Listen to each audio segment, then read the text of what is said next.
In 1861, Thomas Starr King, who was serving as pastor of the First Unitarian Church in San Francisco, went to the Yosemite and came back, and he told his congregation, it's our goal as Californians to build up Yosemites of the soul.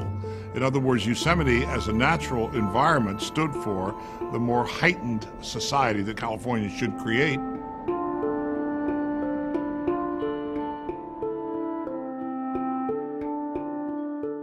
I think they expected to find spectacular forests that they found was even far more spectacular than they anticipated.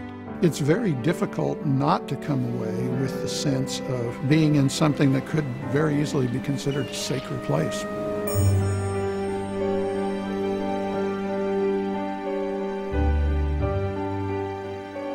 The desert lands of California needed to be preserved in vast landscapes. The Monterey cypress only grows naturally 2 places in the world. We are human beings who need to be outdoors. And I remembered just being very moved. You could still see the carved poems in the wall. It's an altogether different experience walking the California coast. I would rather spend a month here than any place in the world.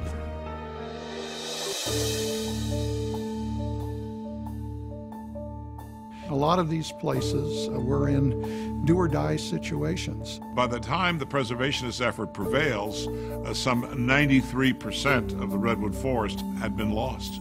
I said to myself, I will start a campaign immediately to make a public park of this place.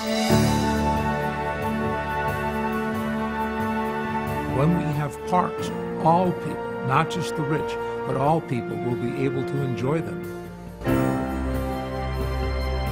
To just build these places and see the next generation of people coming out has been really inspiring. This is the one place where people can actually relax. Every park starts with a core of individuals who knew the magic of a place, felt the passion, and had the energy and the commitment to turn it into a state park. It's a story of the power of the individual.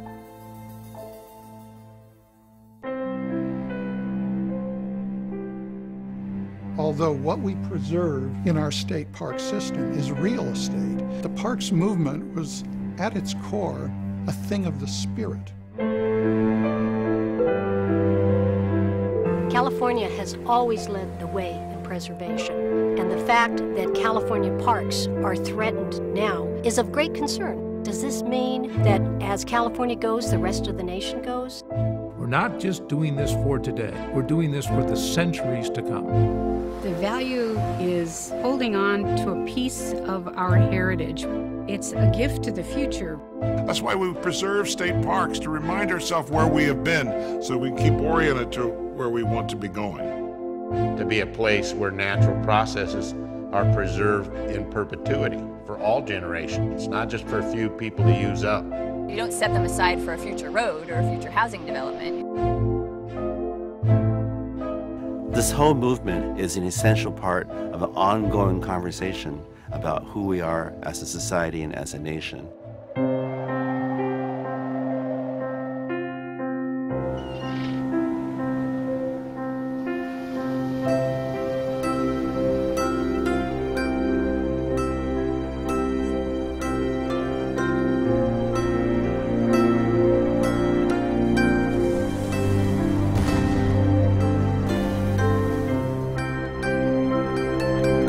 Balance between public recreation and wildlife conservation, it's our own constant struggle.